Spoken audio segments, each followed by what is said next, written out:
سلام و عرض ادب دارم خدمت شما کاربر گرامی. امروز اومدیم به شما آموزش ارسال تیکت در سایت حساب دیجیتال رو آموزش بدیم.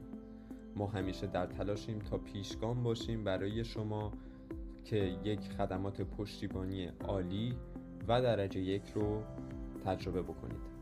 برای ارسال تیکت در سایت حساب دیجیتال ابتدا لازم استش که وارد حساب کاربری خودتون بشید. روی ورود کلیک میکنید.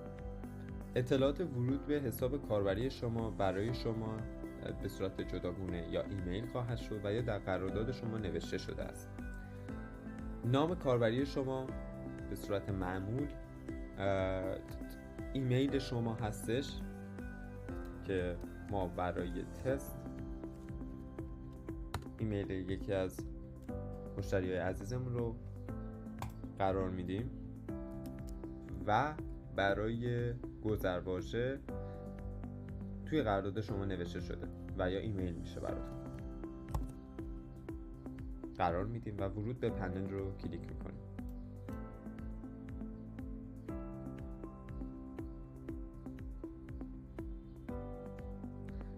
وقتی که وارد پیچخانه پنلتون شدید، از منوی بالا به سمت چپ اسکرول کنید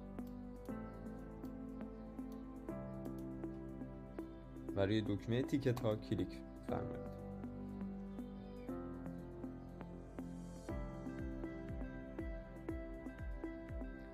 وقتی که روی تیکت هاتون کلیک میکنید میبینید که تیکت های جاری شما اینجا نمایش داده میشه.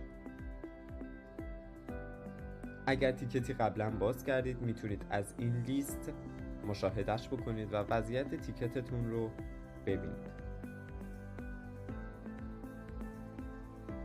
که آیا پاسخی دریافت کرده و یا خیر.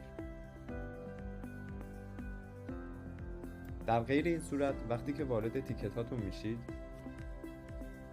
گزینه‌ای به اسم ارسال تیکت جدید وجود داره، روی اون کلیک بفرمایید.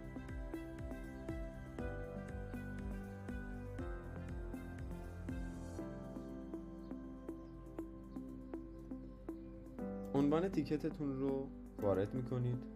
متن تیکتتون شامل مشکل شما به صورت شفاف هستش تا ما بتونیم مشکل شما رو برطرف بکنیم. پس در قالب یک تیکت لطفاً تمام مشکلاتتون رو ارسال فرمایید. دپارتمان مورد نظرتون رو انتخاب بکنید. برای مثال برای ما مشکل فنی توی سایتمون پیش اومده.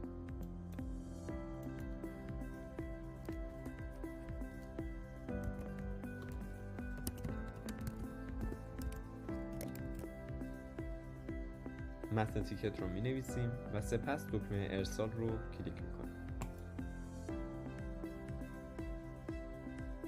تیکت شما برای ما ارسال شد و شما میتونید توی لیست تیکت هاتون تیکت جدیدتون رو مشاهده فرمایید.